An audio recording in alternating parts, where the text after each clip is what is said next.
Aqui estamos de volta com tramas dos contos. Estamos hoje pensando em trazer até nós um pouquinho da China, né? Trazer um conto da China. Mas antes disso, eu gostaria de levantar algumas questões para a gente pensar sobre elas. A primeira questão é que nós estamos vivendo um momento inusitado, não é? E existe uma diferença muito grande entre a vida no Ocidente e a vida no Oriente. Porque todos nós sabemos que o Oriente é uma velha senhora. O Oriente já viveu muito, muito, muito. Então, o Oriente foi desenvolvendo um modus vivendi, uma maneira de viver, né, mais simples, né, mais focada no trabalho da comunidade, né, um trabalho de cuidado com a natureza. Se nós imaginarmos o que o Japão, por exemplo, faz com a natureza, o cuidado que eles têm com os alimentos, a reverência aos alimentos. Eu que convivi na infância muito com os japoneses, aprendi muito com eles, muito. A delicadeza de tratar os alimentos, como se estivesse num tipo de oração enquanto estão elaborando a comida. E todas as cerimônias do chá e outras, que são cerimônias que tratam de uma questão essencial, que é o cuidado, a atenção, a disciplina interior, a leveza, a receptividade com a outra pessoa, não é? Então nós temos muito que aprender com o Oriente e estamos passando uma fase que parece ser assim uma adolescência da civilização. Parece da civilização ocidental, digo. Parece que a gente já fez tanta besteira, não é? Com a natureza, com os negócios, com o consumo, com a educação das crianças, que nós estamos com múltiplas necessidades, não é? E vamos ter que olhar todas ao mesmo tempo. E talvez o ingrediente principal que nós vamos ter que trazer às nossas novas soluções é um pouco mais de imaginação ética e estética, né? Agora, seria melhor trazer uma intuição, não é verdade? Mas o que fazer de uma civilização que não cultivou a imaginação? Né?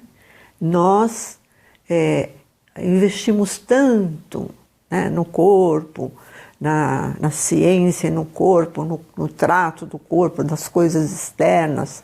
Nós investimos tanto no plano mental, né, no raciocínio lógico, né, na tecnologia. Mas essa tecnologia da intuição, né, como é que nós chegamos até ela?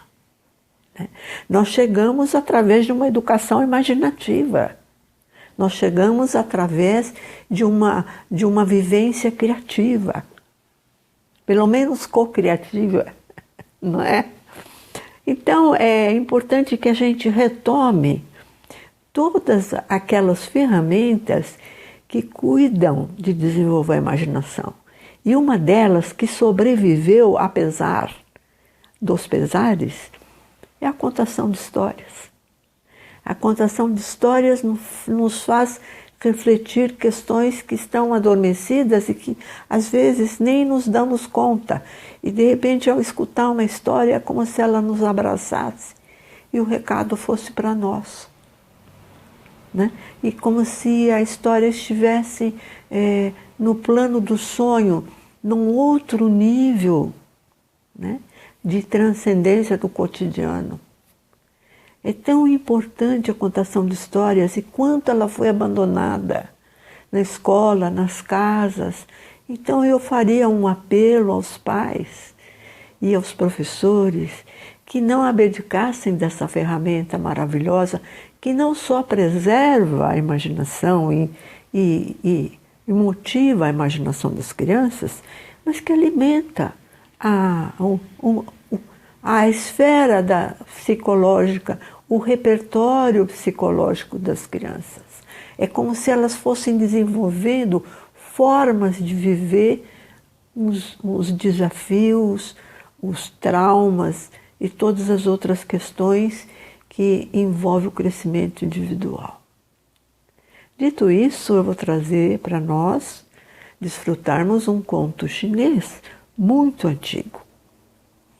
Dizem que nas montanhas altas da China vivia uma roca enorme e sobre essa roca existia um grande ovo de pedra.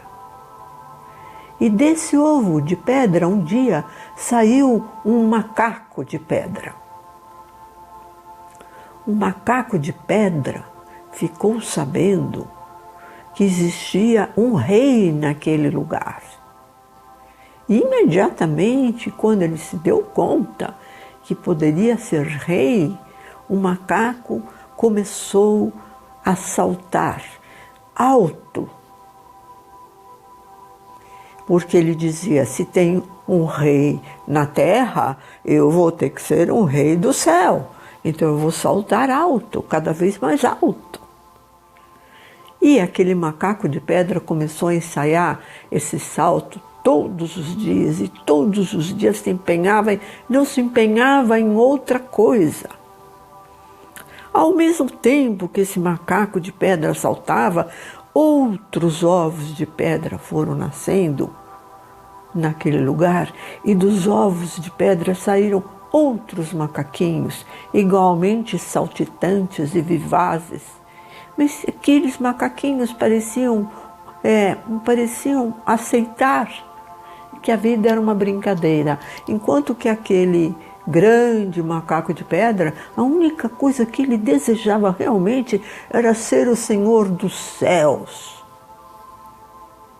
E um dia ele levantou com a seguinte ideia: não, Senhor dos céus é pouco, eu quero ser o Senhor do universo.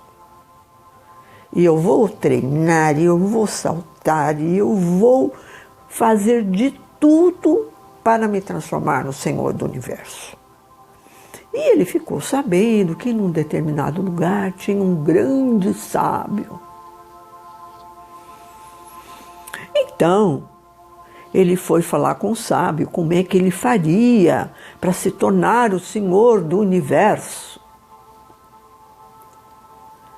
E o sábio disse para ele: você vai ter que saltar de lugares muito altos, porque do chão você não vai alcançar o universo.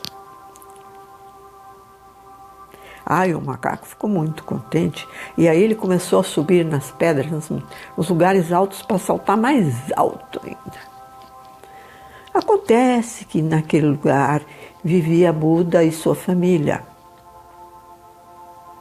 E o filho do Buda ficou sabendo que havia um cidadão de pedra planejando ser não só o Senhor dos céus, mas o Senhor do universo. E o filho do Buda foi conversar com o velho Buda. O velho Buda disse: sei, então existe uma pessoa querendo ser o rei do universo. Deu uma risadinha, né? Deixa ele tentar, né? Mas o filho do Buda ficou preocupado e resolveu ir buscar o tal macaco para que ele se retratasse diante do grande Buda, o Senhor Buda.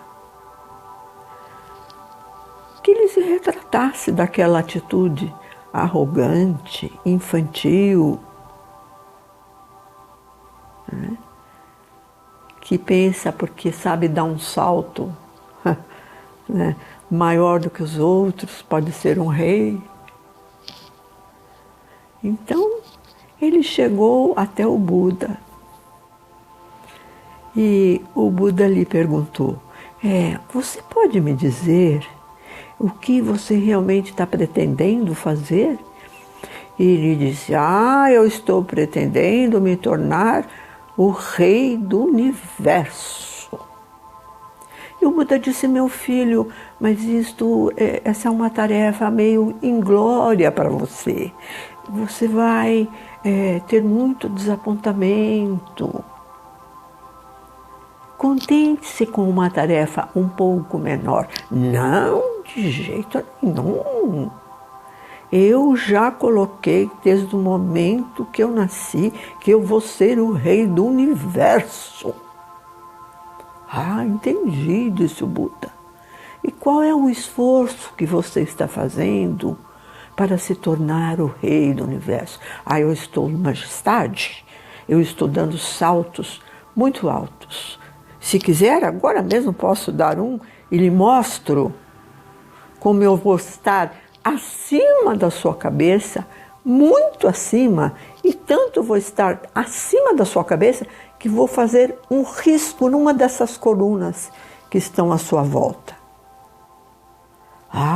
Disse o Buda, muito bem, você quer tentar fazer isso, não é verdade? Eu não quero tentar, eu vou fazer isso. E dizendo isso, imediatamente o macaco de pedra deu um salto imenso e triscou um lugar que ele achou que era uma coluna e desceu até onde estava o Buda e disse, pronto, agora o senhor pode ver a minha façanha. Buda olhou para ele e disse, sua façanha, meu filho? Que façanha? Eu acabei de riscar uma coluna acima da sua cabeça. O Buda olhou e disse, estendendo a mão, é esse o risco que você fez? O macaco olhou a mão do Buda e disse, é esse? Mas como? Eu risquei uma coluna. E o grande Buda disse, meu filho, você esteve o tempo todo saltando na minha mão. E você só não caiu porque eu lhe sustentei.